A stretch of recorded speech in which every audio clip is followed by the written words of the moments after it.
The following episode of Right Back Radio was originally aired on March 16, 2014.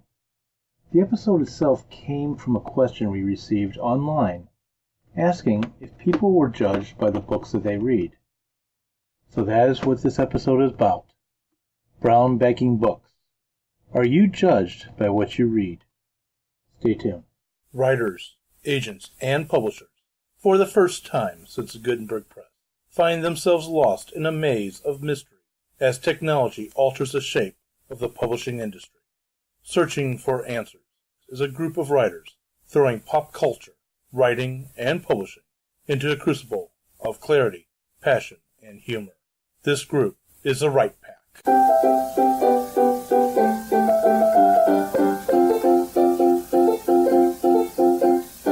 Welcome back to Right Pack Radio. This is David Allen Lucas, your host, writer of mystery, science fiction, horror, and poetry. And my co-host... Hello, I'm Kathleen Kayembe. I write GLBT romance under a pen name, and maybe that'll relate to the topic today.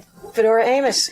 I write Victorian whodunits and the occasional something which is way out of my comfort zone. I wrote a little story called Until Cleopatra Lives at Number 7, which I'm going to read Tuesday night at the Amtrak station at the St. Louis Writers Guild open mic night. Excellent. I'm Matt McGraw. I'm an amateur writer. I write mostly fantasy kind of things, maybe some sci-fi. I'm working on a book called Patrick the Spider with my cousin Jennifer Stolzer. I'm T.W. Finley. I write historical fantasy and science fiction. My debut novel came out in 2011 called Zero Time, and most recently one of the Zero Time Chronicle novelettes came out in audiobook. So I'm really excited about that. Congratulations. Thank you. My name is Jennifer Stolzer. I'm a young adult fantasy writer and illustrator and book cover designer. Working on whatever. I'm Brad Garcook, president of St. Louis Writers Guild, publisher at Blank Slate Press, and I am a steampunk author, and my book will come out later this year. Congratulations. Yay. Today on Right Pack Radio, we're going to talk about what I'm going to call brown bagging books and the brown bagged reader. What am I talking about? A situation recently occurred in Ohio, and this is kind of something which I've always seen growing up when I was a kid, is are you judged by what you read? The situation that came to light recently in Ohio, I am making a lot of assumptions based on the information that was given, is that a young adult, I don't want to use the word couple, but man and woman, probably in their early 20s, went out on a first date. And the guy had the woman over. She saw his bookshelf. Then he called her and sent her flowers for a second date. She never returned the call. In the process, somehow a radio station gets involved. And all this to me tells me that this is a very young adult couple, or young adult man and woman. And the radio station calls the woman and asks her, hey, why haven't you called this guy back for a second date? What's going on? And she says that she looked at his bookshelf and saw that he had the Hunger Games on there. And he says that he had Twilight and some other books that fall in that type of range of reader. And she said that she thought he was a young teenage girl inside of a man's body, and thus did not want anything to do with him. So my question to you all at the Right Pack is, are we judged by what we read? Do writers get a pass? And is it fair? I think writers get a pass. It's research. It's research. Exactly. I was going to say, my Google search had better that better get a pass. Yeah. There's a lot in there I don't want public. The NSA is not giving you a pass on your No, Google I know. search. It's a All they writers can are look, probably but, on that list. I'm okay with the NSA looking. I don't really care about that. Yeah, how I have not ended up on a no-fly list with everything, because I write horror and mystery and science fiction. How many bodies can you fit in a walk-in closet? What And I've looked that type of stuff up. I'm just hoping the NSA knows that, it's a writer. Just move on. Yeah, exactly. How to crush and sever bones. Yeah. What's the smell of burning flesh? Actually, I wonder if there's a Google how-to on that. There probably is. Well, I know, I'm now getting us back on topic. When I transferred from private school back to a public school when I was in 7th grade. So this is years and years and years ago. And I was diagnosed with a learning disability, which at the time, the teachers thought that meant you were stupid. They didn't understand that it actually means you have a high IQ, but a low area in a couple academic areas. And my reading comprehension was off the board. But I brought some Star Trek comic books to school because I was bored with the books they were assigning. Actually, I had finished usually those books, and they were boring to me. But I know back then I got judged as by the teachers as well as by some of the students. Oh, that's just more proof that he's got a second or first grade reading level. 2 years later, just kind of put that in perspective, I forced the system to retest me. I'm not going to tell you what all the scores were, but I will happily tell you that my reading comprehension at that time was equal to a doctorate level 2 years later. So as an example of a misguide. But anyway. Well, I mean, comic books have always gotten a bad rap anyway. So beyond that, there are books that come with them a certain, stereotype or whatever you want to call it. But comic books being one, romance novels being another, whatever scary horror novels, being another. But Genre fiction. yeah, I mean, even sci-fi can be bad to some people. But God, I hope we're not judged. Because I read a lot and a whole variety of things. So. Well, you're a writer. You're clearly exempt and on the NSA's list, like watch list. Yes. So, but I think the cultural overall perception of certain genres has a lot to do with whether or not certain things are acceptable to read. For example, since Comic-Con has gotten huge and apparently girls go there now, sorry, that's the thing another time. Since Comic-Con is pretty big news and a lot of media is going there now to introduce new superhero movies based on superhero comics, it's a lot more okay. I like to see fantasy and horror elements in what people read, what people see on TV, True Blood. So It's interesting to say that before I let anyone else jump in, is not that long ago, as you're hinting, Comic-Con was looked down upon. Now, Hollywood is not just using it for superhero comics and superhero stories to come out as well as science fiction ones. Now you're seeing mysteries. everything. Everything is coming to Comic-Con as let's see how people react to this idea. Cosplay used to be fans dressing up like their favorite characters, and now it is literally a job and a stepping stone into greater things within the Hollywood industry. There was a reality show on Sci-Fi about it. Exactly. You So, probably shouldn't advertise for that. but the point is that it's no longer just about the fan experience, which is what cosplay originally was. Well, nerd culture is totally in vogue nowadays. This is true. It's thanks to Marvel and Disney and the Avengers and the Lord of the Rings movies and all these really popular, well-made things, but also like The Big Bang Theory and nerd characters being presented as hyper-intelligent, a little weird, maybe perhaps kind of cute kind of characters in stuff nowadays. So and Sci-Fi Channel, I'm so sorry, Sci-Fi Channel is making Siffy. They've created like 4 or 5 shows now about geek culture, and there are reality shows where they get in nerd My offs. Big Geek Wedding today. My Big Geek Wedding. Yes, it's a new show coming to TV. So people get married by Darth Vader and stuff. There's all kinds. Check your Super local Mario listings. cakes. Not only is there a horrible title, there's also a horrible show underneath it. Yeah, Exactly. It's truly But the here's worst. the kicker to that. So when nerd culture goes away, which undoubtedly it will at some point, are we then all going to have to start hiding our comic books behind, time? Oh, is it going to be a cyclical thing, you think?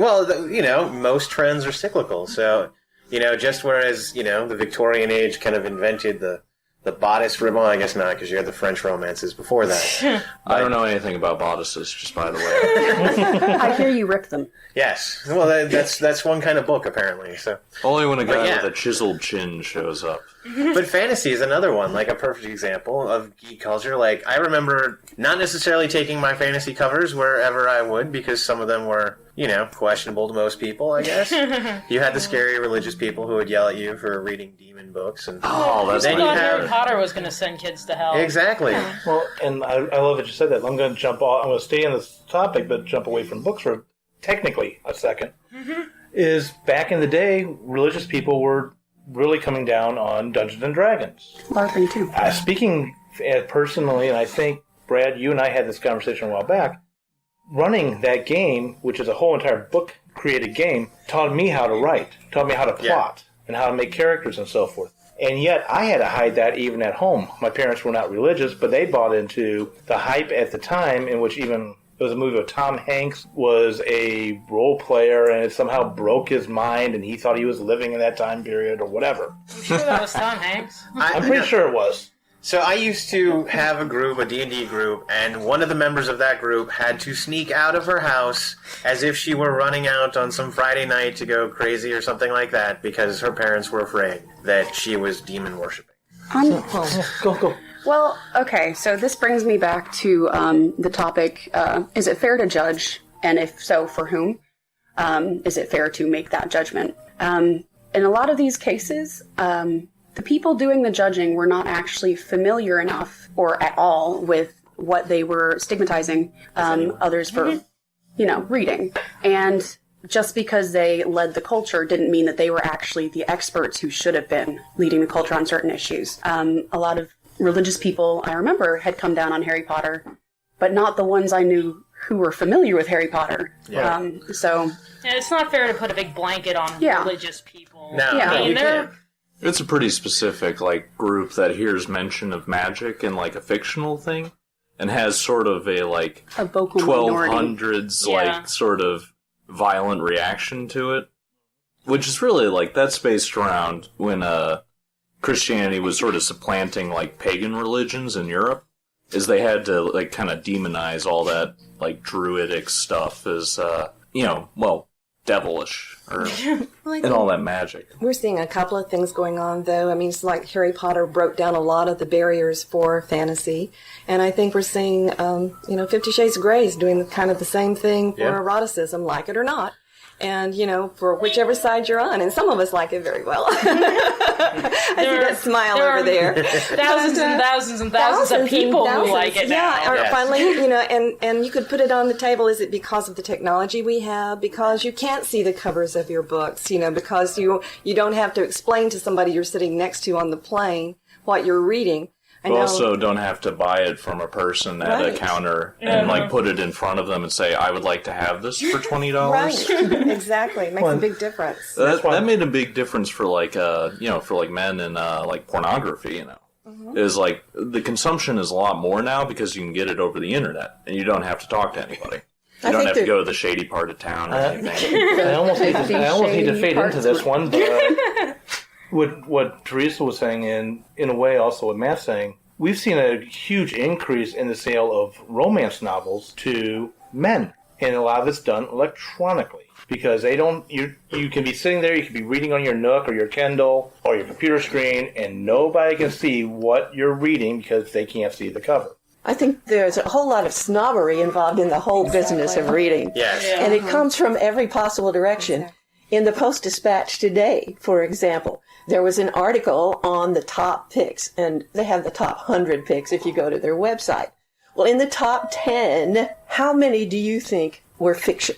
Most of them. 3.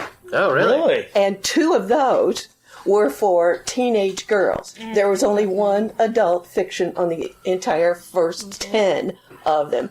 And what I think that says is, and we know that some of the big fiction sellers are actually the best sellers in the land, that people don't want to admit that they read fiction, period. Because fiction is a waste of time. Well, you do have the whole intellectual crew who believes that the memoir or the biography or the book that's going to teach them something is far superior than the book that's just going to entertain them. I personally don't believe in that. I'd rather be entertained. While you learn. Yeah, exactly. Yeah, exactly. I mean, there's a lot of learning in fiction, but... Well, and also, how much are you really going to learn from one person's life? Even if you talk to people who are successful, they don't necessarily know how they got there either. And and how much are you going to be able to apply their What about the practices to you? industrialized nations of the late 19th century or something like that? I mean, History's good to know. I guess, that's a book that's going to teach you a lot, and a lot of people are going to go, "Oh, this is a very intellectual book," and Fall asleep. Yeah, exactly. I mean, and that's the funny thing. We make fun of these books as well because we're all fiction readers who are like, geez, that's just nonfiction. But there's, a ton of people reading nonfiction. I think we all just, I don't know, read what you want. Please, just read what you want. And Whatever one holds your thing, interest. against the intellectual snobs, may I call their attention to the very books they like to promote that are fiction.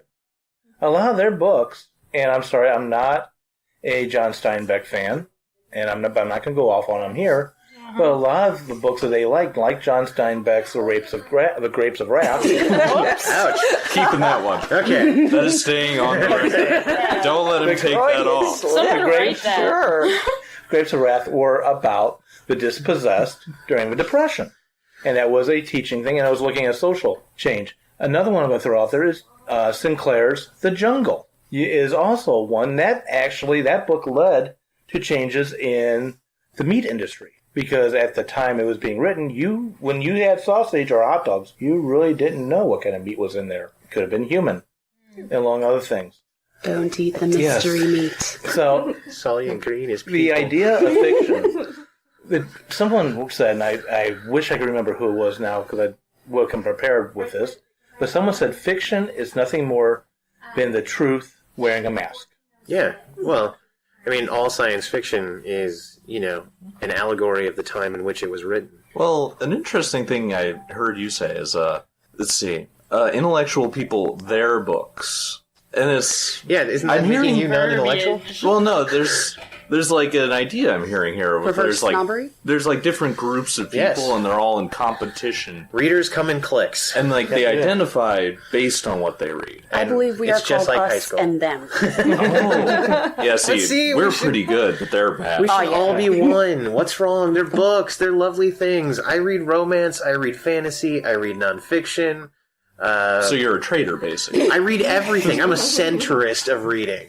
I sit there in the center and I read all the books around me in the bookstore. At least I'd like to. You can't be neutral in this. You cannot. I'm not neutral. Actually, No, I'm you just can be- centered. Oh, so you're a writer, aren't you? Yeah. Exactly. Oh, okay. We're never all mind. exempt anyway. Exactly. Do you know most of the books I've read in the last few years are either people I know who've published the book or a book that I am working on. So it's that, like, literally that's been my reading the last couple of And years. that's kind of an interesting thing, too, because I have read books I never would have read Exactly. because of people, who are writing them, and because I know them, I read them, and I've been surprised. Very often, very nicely surprised, because of the things I've read. So it kind of has broadened my perspective and my snobbery to where used to be, maybe I wouldn't pick up a romance book, but I started hanging out with romance writers when I first started, and I got a whole different exposure to the genre. And, it's a different appreciation. A lot to be learned. Very there. true. And I very much the same story in terms of romance. I did not read romance. I never would have read romance. And now I must confess to having read many romances because I know the authors.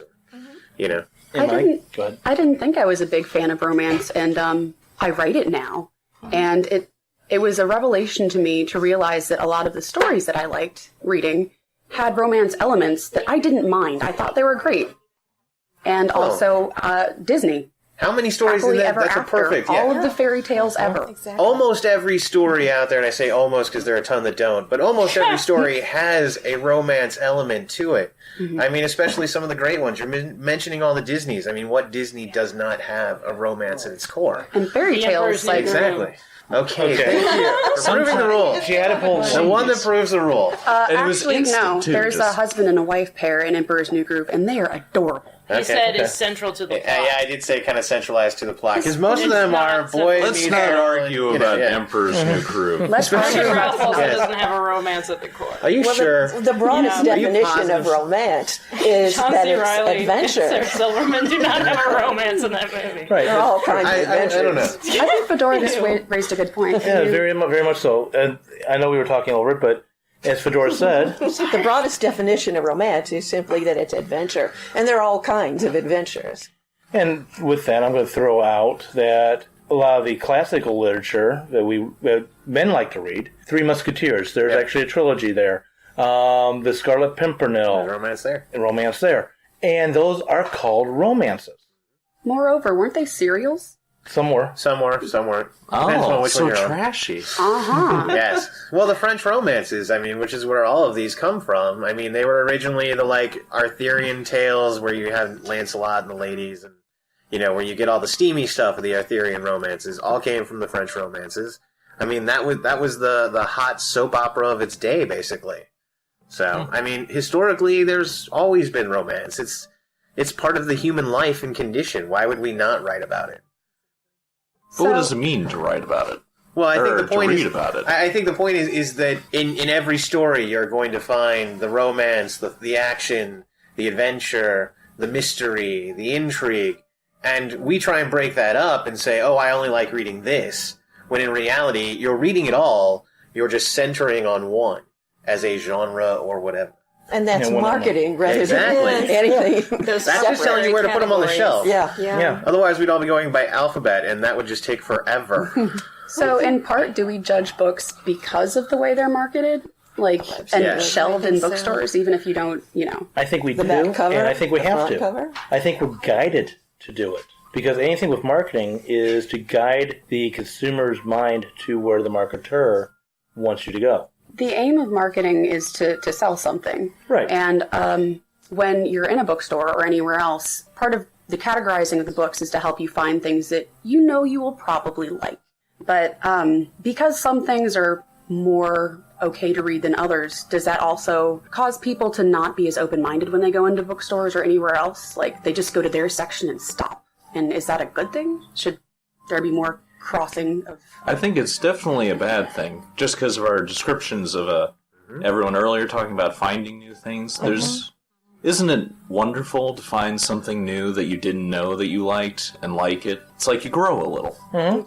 And you can't get that if you stay in your one section of the bookstore. And I'm going to jump exactly where you're going and I'm going to break away from using the genres being science fiction, mystery, horror. I'm going to break this genre into the terms of your traditional group genre, being what some in the industry have called white bread, to Asian American writers, to African American writers. You walk into a bookstore, not depending on the size, you definitely walk into a Barnes & Noble, a good-sized bookstore. If I'm looking for a mystery, I go over to the mystery section. Meanwhile, there could be a whole group of mysteries over in the African American writers section, and usually there are, and I don't know about them because they're not in the area which I'm looking for. And I understand the reasons behind the breakup is to call more attention to them, and I don't really want to go down this road too far. I want to save that for another time. But it makes you go. It makes you wonder: is the intention, which is good, a disservice to the reader because they're not being exposed to more in that area that they're looking at. I think it might be more of a disservice to the writer. Anthony John, who writes young adults, he wrote Elemental, which is up for Churchill and all various materials like that, says that it frees him up entirely to write about anything that he wants because young adult is simply shelved as young adult, not a separate genre. Right. What do you guys think then about the genre crossing that's been going on a lot? For instance, Grimm is a police procedural and a, fairy tale, dark horror fantasy TV show. All at once. Well, I mean, if you're talking about, like, crossing genres, this is a really big trend that's going on right now, and it's for exactly the reason we're talking about in terms of getting more exposure. If you've just written a paranormal romance, then you have both the paranormal readers who are going after ghosts and other creatures and mystical things like that, and then you have your traditional romance readers who might pick it up. So they're banking on two different audiences liking that book. And so far it's worked in a lot of respects, that you have these crossover genres and they do attract both audiences to that book. And that's why. So you're trying to get an even greater exposure. I think you're going to see more of it. And to be honest, I think more books could be represented as crossing genre than are actually thrown out as being a crossing. Let me throw something out about genre real fast, and I agree with what Brad's saying. Is genre really is an invention sometime in the 1970s or so that came out for booksellers to be able to put books on shelves. Genre merging or bringing different genres together have been going on, I don't know for how long, but I'll throw out Arthur Conan Doyle with Sherlock Holmes. If you look at Sherlock Holmes and you look at it in the time period it was written, it is both mystery and science fiction because it's forensic science and forensic psychology coming about into its day and being merged with a detective fiction, and you end up really having mystery and science fiction combined. That's true. That thing with the science fiction, because that thing he does with the ashes, the cigar ashes, is completely, that never came true. He just thought, certainly this could happen at some point. I'm just going to put it in there. And then let's jump to, when did it start coming out? 1950s. book-wise, and movies in the 60s started coming out. James Bond is spy thriller. Spy thriller meets science fiction. All of his gadgets. Moonraker. Oh, yeah, book and movie, but anyway, yes. Moonraker. The movie was a true sci-fi, but all of it, really, a lot of all that stuff is science fiction meets another genre. So I think sometimes the idea of genre trips up the reader, as well as sometimes trips up the writer. That's interesting that you say the idea of genre, because my next question was then, how do you guys think that the increased connectivity in the world and the prevalence of internet bookstores and websites like Goodreads where people can just review the books that they like or they don't like, how do you think those have affected people's decisions to be open or not to new books or new genres that they may not have wanted to even consider before or thought existed before? Well, the internet has really, if you look at Goodreads, Amazon, any of those, they have the recommended. And those are not always necessarily in the genre of which you've just entered in, whatever book. And you can debate algorithms all you want, but, the visibility of it, being able to just click on something and see a whole variety of books. You're seeing stuff you never would see. You'd have to walk all around a bookstore for hours and hours and hours, which, okay, we all at this table have done, but the majority of people may not do at every bookstore they enter, in every city they enter. But yeah, so to that end, I think the internet has really opened it up. I think other things, social media, the best way of marketing a book has always been, you've got to read, I just read this book, you've got to read this book, here you go. That has always been one of the best marketing tips, and getting somebody to read a book. And I think with the internet, that's only grown. We now have the ability to see that it's coming like, oh, this book's got 5 stars. Oh, that's excellent. It's not just the one kid in your town that's like, oh, whatever, they read that. It's kids from everywhere saying, this is amazing. You're like, maybe that kid knows something I don't. If you look at some of the more specific, some of the really just amazing bullying or some of the real teen psychological books that are out there, those books probably would not have gotten much push in a non-internet culture, because you're dealing with people who are vulnerable, exposed, people who are not necessarily going to share that I read this amazing book about how I cut myself, or something along those lines. These are topics that now, through the internet, through help groups, through just, contact with other people who maybe have these same, traumas as you can get this book in your hand. You can read it. This book can change your life. And to be honest, that is something that would just never have been in the pre-internet culture. I don't think you would have gotten the level of exposure that some of the great writers who write some of these books now, can do. There's I think the big thing there with the recommendation is that, even if somebody, like a regular person, spent an hour looking around, an hour looking around a bookstore, it's not a matter of just seeing the book. It's also having an impetus to buy it over the other 5,000 that are in there. There's just looking at the backs, if you don't trust your own, judgment enough to be, read the first page and know, you need somebody with, some sense of authority or some sort of little push to just get you to settle on the one. Someone who knows enough of your tastes. In some cases, an algorithm. Amazon really hopes that's their 5-star thing. That was really why I quit reading science fiction when I was younger, because I did not know anybody else who was reading it. And there's some really, really bad science fiction out there. Very much so. And, so if you're out there stumbling around, bookstores and garage sales and stuff like that, you're going to come across some stuff that you just really don't want to read. And so it really has helped, as things have progressed, to be able to find things that are excellent. And I never have trouble finding anything now.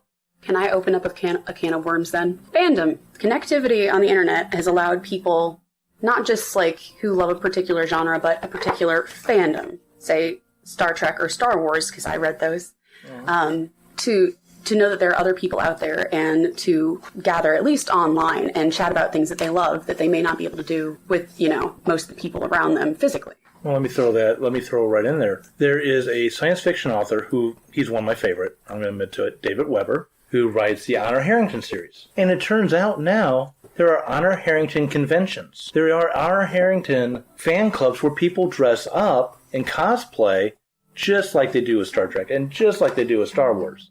I have actually yet to find a true fandom that doesn't have, its community. Whether it be, D&D, whether it be, a certain particular Star Wars, Star Trek, Firefly, anything like that. Even some of the crazier stuff that some of the teens and other people are into that you would consider less fandom, like Vampire Diaries or, even some of the, Arrow for one.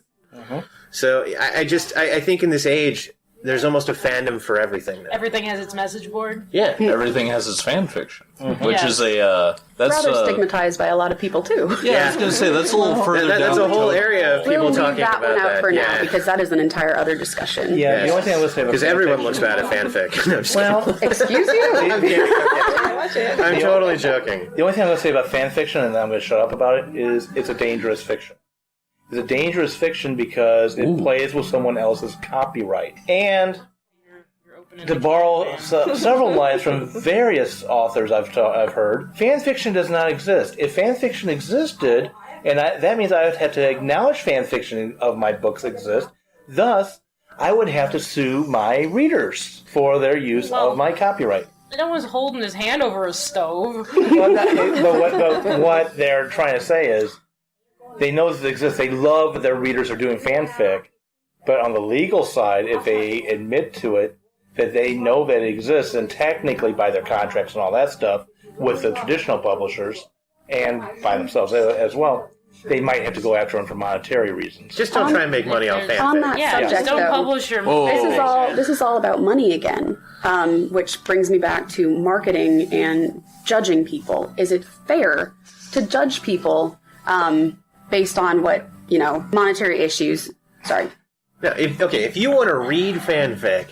No, not just fan fiction. No, I know, but anything. Go for it. And run with it. Read it. It's yours. Take it in, make it a part of you. It's better than being part of the TV tribe. If you want to, but if you want to go out and try and make money, or if you're going to try and market something, then that's something that you have to rethink and you have to come back to, in terms of what you want to do. But in terms of reading, I don't think there should ever be a limit on what we read. And creating as well. Yeah. Being inspired by something is not a crime. No, you can draw a picture. Flexing your muscles is how you get stronger. To me, fanfic is just like doodling. I'm writing in my favorite world the same way I could doodle a picture of a Jedi. I'm going to write about a Jedi. And it's, so long as I don't try and make any money, Disney has nothing to come after me for. I think, Jennifer, you said there's, what was it, the forum for every...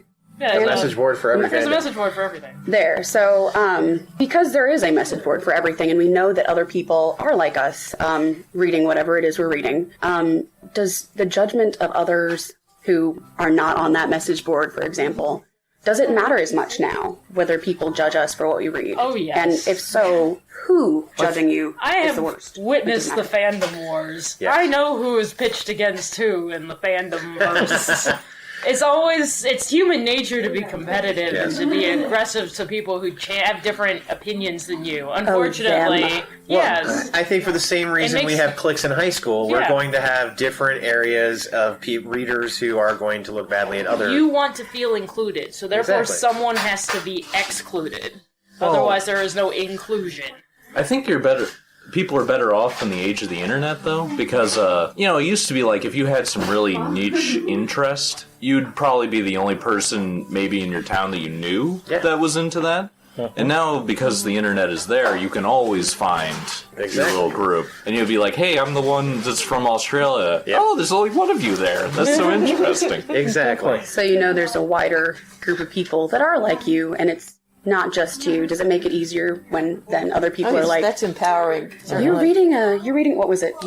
He had Hunger Games on his show? Hunger Games, which You're reading Hunger Games, and you're a boy. Oh, no, except that then there's an entire population obsessed with the Hunger Games. Somewhere there's a ton of male readers screaming out and, I read the Hunger Games! So does that make it easier in these cases to deal with the judgment, or does it change anything? Did nobody call into the radio show, like any women, be like, I'll take him, send him on over? Yeah, you think. I would think so. That's an educated, rounded man who reads. Just a minute. I think any woman who had a grain of sense would say, right on. Make sure that you like a guy before you go out with him again. Oh, no. She had no obligation She has no, gosh no. say anything to him even. As a friend of mine said, oh my God, He read. He reads. Just that alone. He reads books with female main characters and enjoys them. Okay, since we're jumping on that bandwagon, let's talk about guys. Actually, let me pause. And what pause guys for a second. read, yeah. Let me pause for a second, and then I'll turn this over to you. When this first came out, this idea for today's episode came out, I posted this question across a bunch of writing Facebook groups, asking, "Hey, what's your opinion? Give me your thoughts," and that way we feed into it. And one of the statements that was written, I absolutely loved is, "Guy admits, yes, I do read that, and you know why? So I know what the girls are talking about." Well, there's that too. Yeah. You know, I And also that can be scary, too. Well, I also, I read some romance just because it's good. I mean, some of the paranormal romances. I mean, yeah, there's some romance in it, but there's also a lot of demon slaying and a lot of kicking butt and a lot of craziness. So I'm reading the book, yeah, and I'm not reading it because it's a romance. But this goes to why guys read. And to be honest, there's a whole push now that, we've got to get guys back into reading. And, guys only like one kind of book. And that's the, they call it guy porn right now. And it's, I love detectives and I love thrillers and I love spies. But, I loved, the Ian Fleming novels and everything else, but is that the only thing I'm going to read because I'm a guy? And no, the answer is no. There's a ton of other stuff on the shelf that I'm going to read, and, in no way does that affect my manhood. Okay, Agreed. so on that note, then marketing stereotypes, guy fiction, it sounds like they're not entirely accurate to the actual demographic of readers who are. Well, I am sure there are a lot of guys out there who want to read a book where the main character goes around and beds every woman that he sees and shoots everyone that he's looking at.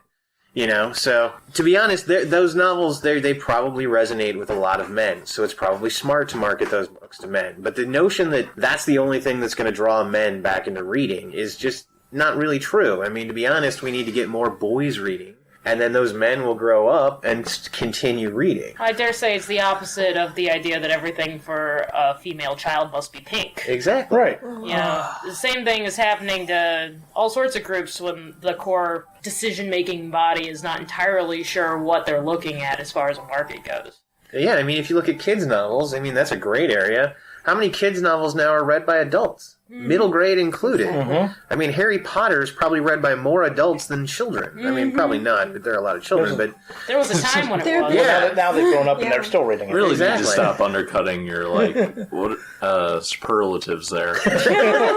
You say them and then you just undercut them immediately. Wait, I didn't really believe that strongly.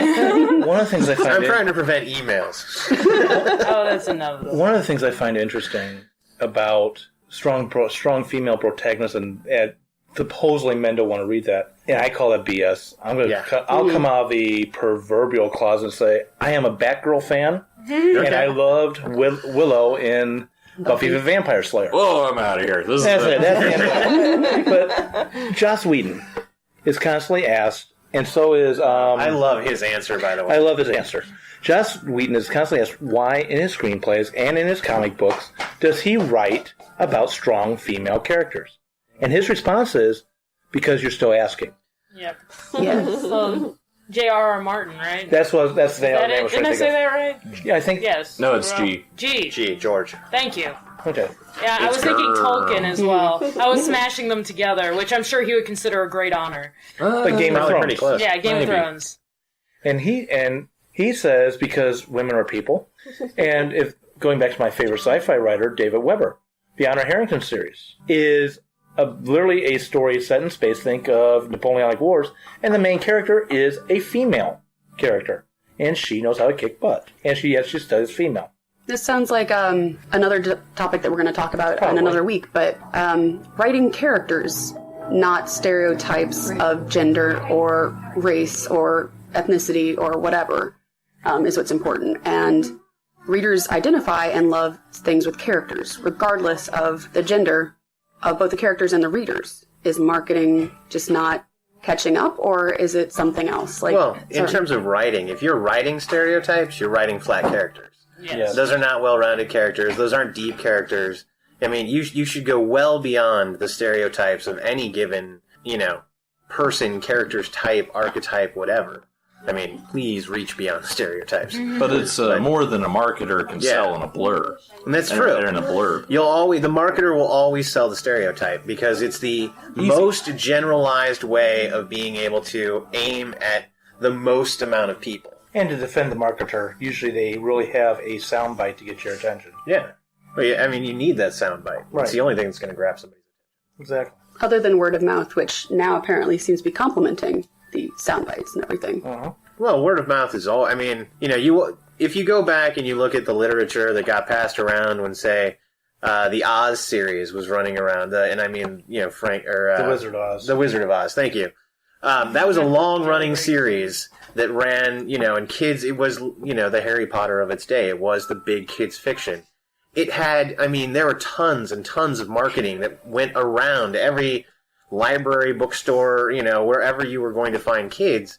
However, the real reason those books were massively successful is because every parent went out and told every other parent, you've got to get your kid to read these books because they're so magical and wonderful and kids love them. And that's what sold it. That's what got it out. That's what turned it into a giant success. So word of mouth is always going to be what creates the giant success. Marketing's, I think marketing's an add to the word of mouth. Okay. Let me ask this question, staying on the judging of what you read. Is being judged for what you read impacted you as a writer in what you write? No, because I'm unnecessarily secretive about everything. So nobody knows what I read. So nobody knows what you read, nor do they know what you write. No, it's all hidden away. There you go. Yes. Oh no, Jen, you cannot tell us what he's writing with you. Secret is going to be out and wait. She shows everybody, though. Except you said at the beginning. Like, what she's you're doing, just so- Sorry, oh, yeah. hi, do you want to see my new book? Is We're that teaching him is that your marketing. decoy book?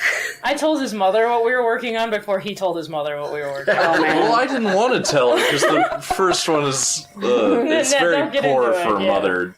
Oh, Well, to that end, Your I guess, mother. what are your guilty pleasures in reading? I mean, are any of us willing to throw out what our guilty Should they pleasures? be You- guilty pleasures? you should read Exactly. my book, because my book is just a combination of all my favorite tropes all smashed into one cover. Okay. The other night, Jennifer and I were actually making lists. Well, I was making lists. She was drawing awesome things. I and was drawing pictures. helping jog my mind with things that she loves. Making lists of all the awesome things, all the tropes and the character types and everything that we love reading and seeing in fiction. And also on the other side of the page for me, a list of things that I cannot stand. And most of those were flat, stereotypical things that just need to go away. Most of it was, most of our dislike pile were things that we were tired of seeing. That we kept experiencing over and over and over again in books and TV, music, and all sorts of things. So it was all the tired, unimaginative, lifeless. So you don't like Drag. so you don't like the idea of chasing these little niches that suddenly appear, fads that appear. Well, more like, you can, if you're inspired by something, I'm going to use the word inspiration a million times, but if you're inspired by something, then go for it.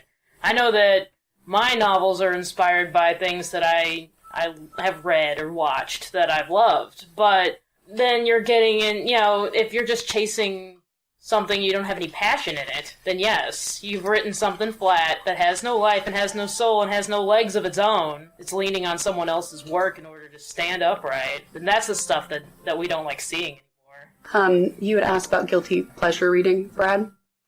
I adore gay romance. I write gay romance. So it's not really a guilty pleasure, it's just something I enjoy anyway. But is it something you admit to most people that you read? Yes, I do, except So she just admitted to the entire world. Okay, yes. the only reason I write under a pen name is because of stigma from certain Yes. people and trying to protect other people in my family who would be unfairly stigmatized And because of I what see I nothing do. wrong with that. In Yeah. terms of what you write, but in terms of what you read, I tell right off the bat, I'll tell you most of what I read, and I don't really care. Mm-hmm. There are a few things that I read. I used to not tell people that I was as much in love with some of the Dragonlance novels or some of the other TSR novels as I am. And as I've grown up, I care less, and plus now, fantasy has become more mainstream with things like Game of Thrones being on. So I can embrace that and I can say that, but I didn't always. I'd talk about preferring, classical novels or that great, piece of literature, or things that were more along those kinds of lines as opposed to saying, I am a huge fan of the Dragonlance Chronicles. And I have read them more times than anything else. Was the audience that you were speaking to at the moment related to whether or not you would be open about it? Not always. It's just, it's a thing of, whether or not what you're willing to admit to everyone around you. And, as I've grown older, that's less and less. Well, I was just thinking, maybe we've been on with this conversation, maybe we've been on the wrong tack the whole time. Because we've been talking a lot about marketers and, genres and all that. But I don't think that's really, the reader's problem with who sees their covers. Their problem is when their girlfriend comes over and the book, or a date comes over, and a book makes them seem a certain way. So it seems to me that it's mostly about seeming. Yeah. So the stereotyping of readers? It's not like what marketers or genres or any of those people think. It's your neighbors, the people around you. Yeah. And, if you have a certain kind of book on your shelf, what they think that means about you. The same way you'd be judged for not cutting your yard, or the same way you'd be, we fear that, we experience it, so... Well, you get fined if you don't cut your yard. Well, there's that too. But going with what Matt's saying, I've seen this on the opposite version, which is I will walk into someone's house. I am a writer. What's the first thing I'm going to look at? Of course, people's bookshelves. And I see these classic books. I see the books that you're told, oh, this should be on your bookshelf, and you read. And then I look at the dust. And I know they might have great expectations, and you name the book, and it's never been touched. And if I was to take it out and actually open it, you can still hear that nice little crackle of first time opening. One of the great scenes in The Great Gatsby is of one of his sycophants at one of his big parties going into his library and saying, oh, they're real. The books are real. Mm-hmm. And I think that is an interesting thing to talk about, too. Do people read it all? And according to Chuck Galozzi in Value of Reading, 1/3 of high school graduates never read another book for the rest of their lives. Holy cow. Oh, man. I believe it. My mom, who I take care of, she's in the 80s. She's in her 80s. She does not read books. I do know, and she will not admit to it, the last book she read was Empire Strikes Back, and that was in the 1980s. Okay, so we've all mentioned the us and them categories that we put people and everything else into. And it is easier for us as people to comprehend the world around us when we can categorize things quickly before we get to know them necessarily. Because, otherwise we would just go crazy. Too much information, can't filter, all done. But it sounds like we all do some level of judgment, categorization by what others' interests are and what we think they are like because of those interests. I'm wondering if the question is not, should we judge people, but how far should we allow that judgment to take our relationship with that person? Kind of going back to that original example, and what you said, Fedora, kind of struck home with me, because I think it's not totally a bad thing if that particular woman looked at those particular books on that shelf and said, not for me. All right. Maybe that wasn't the right match. And, so I stand by what I read, and if someone's going to judge me by those covers, that's fine, because I'm a little broader than probably my bookshelf would say even, because I read, like you, Brad, I read everything. I agree with you. It was her problem, not his problem. Exactly. But she's looking for a specific kind of person, maybe not one who's going to be excited by the adventure within a YA novel. Maybe she doesn't read very much at all. She would much rather see that he had a bunch of sports trophies on his or DVD cabinet. collection or something I like keep that. wondering, though, what if those were a roommate's books, or what if those were his sister's books? He hadn't wrapped them yet. Didn't even get a chance. I don't think that argument's going to help you if you're going, none of my sister's books, really? No, I'm serious. Come back. No, but I mean, I don't think that's going to help. There are a lot of assumptions that go into it, especially just in that, if she sees the Twilight on there and is like, oh, he must have that on there because he likes it. What if it's really it's full of highlights of things that he thinks are terrible? Yeah. And it's just he's writing some horrible dissection of it. In any date, you're going to make 1,000 assumptions and 1,000 different opinions about the other person, and some of them are right and some of them are wrong. Who knows? But are we to be judged by a lot of that? It's going to happen. So, but the question is, should we judge readers for what they read? And personally, I gotta say no, but I think it's human nature. We shouldn't, but it's probably going to happen anyway. Exactly. Yeah. I'm hedging my should bets work. there. Undercut. I think we do judge other people, though, and it's part of how we relate to them. I think it becomes a problem when you look down upon them as a them and not an us for what they're reading, especially if you're not familiar with it. Familiar Can't we enough all to make just read a along? judgment. Say that again, Hold please. hands. Yes, can Turn we all the just read page along? for the person next to you. And on that note, I'd like to thank everybody for your time, and thank you for listening to Right Pack Radio. Theme songs for Right Pack Radio were written and performed by Meredith Tate. All copyrights remain with her. Right Pack Radio would like to thank STL Books for allowing us to record in their office. STL Books is a online bookstore specializing in new and used high-quality literature, children's books, and books written by or about St. Louis. Please visit them online at www.stlbooks.com or find their store on the Amazon.com website.